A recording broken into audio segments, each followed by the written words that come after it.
هقولك بقى على طريقة لمخلل اللفت هتاكلي صوابعك وراه، هتاكلي البرطمان كده حاف، جنب شوية محشي ماشي، جنب طعمية ماشي. بصوا، من الاخر كده عظمة، مشطشط ومقرمش، في سكر كده، في سكر. بس اهم حاجة يا اختي تغسليه كويس جدا جدا جدا. عايزة اقول لكم غسلته اول مرة وكنت بحسب ان هو كده خلاص، لقيت المية مليانة طينة، لقيت بقى في طينة كده لازقة جنب العروق. يعني لازم تاخدي بالك، انا هوريكم المية دلوقتي. بصوا، مليانة طينة، مليانة طينة. هقولك لو هتخزنيه رمضان هتخليه ازاي، ولو هتاكليه بقى بعد يومين اتنين بالظبط وهتاكليه مقرمش وطعمه حلو. بصوا الطينة عاملة ازاي، هرجع اغسله معاكم تاني. هقولك على خطوات، انا واثقة ان انت مش بتعمليه بالطريقة دي. انا عايزه اقول لكم من حلاوته، ماما قالت لي انت بتعمليه ازاي، والله العظيم خطير.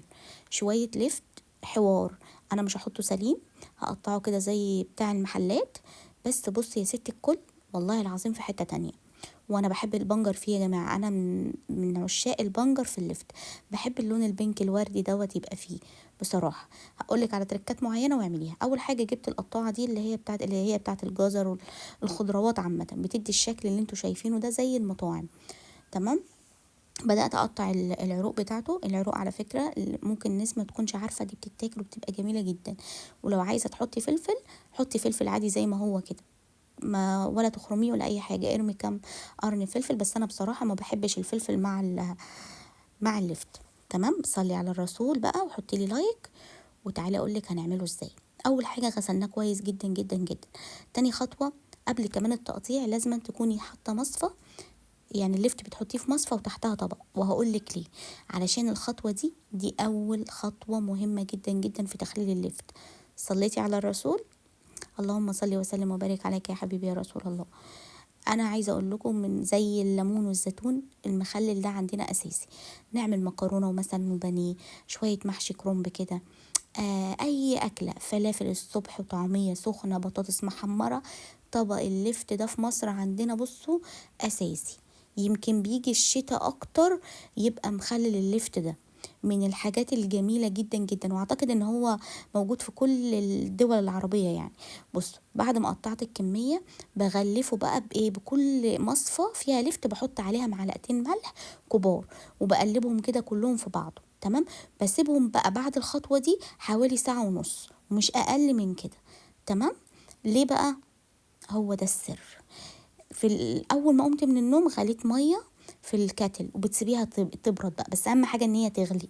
هنحط 4 معالق ملح كبار، اللي هو كل كوبايه ميه ليها معلقه ملح واحده.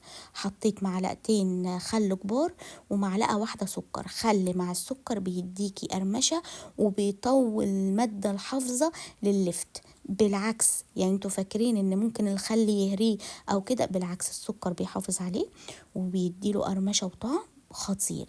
اي مخلل هتعمليه ما تستغنيش عن السكر وعن الخل. تمام. جربيه على ضمانتي. جبت بقى حوالي ربع بنجرايه، قطعتها مكعبات صغيره وبحطها كده في النص. خطيره. جيت بقى في الاخر انا نسيت ان انا احط شطه. الشطه اللي هي البودر يا بنات، حطيت كده حوالي معلقه كبيره. بيبقى فيه بقى سنه شطه كده، بيبقى عسل. وكمان بيبقى مقرمش يا بنات، والسكر مع الخل بيديله قرمشه، طعمه حلو قوي. والبنجر فظيع بجد، يعني حطوا حته صغيره كده بيدوا لون بقى جميل. وطبعا لما اجي افتح عليه وناكله مع بعض هوريهولكوا شكله عامل ازاي. هو عايزه اقول لكم يومين 3 وخلاص وبيتفتح عليه. هنا كنت زودت شطه بقى. عملت كده برطمانين، وعايزه اقول لكم انه رخيص جدا يعني. بصراحه ماما هي اللي جايباه بس مش عارفه بكام، بس اللفت رخيص جدا يعني. اهو بقلبه بقى كده وبتحطيه على جنب على الرخام بس. واهم حاجه تحطي له كيس عشان ما يدخلوش هوا ويبقى حلو. هنا بقى المحلول كان قل خالص، فقلت بس احطه معاكم كده. الشويه اللي فاضلين اللفت في علبه زي كده، لان البرطمانات التانية فيها ليمون وزيتون انتوا عارفين. قلت اعمل له بقى شويه محلول وابقى ازوده مع نفسي بس كده، لان طبعا هغلي ميه في الكاتل بس لازم يعني تبرد. اهو جربوا اللفت على طريقتي بجد حلوه قوي قوي. ولو بتعملوه بالطريقه دي اكتبوا لي برده، وان شاء الله لما اجي افتحه ابقى اوريه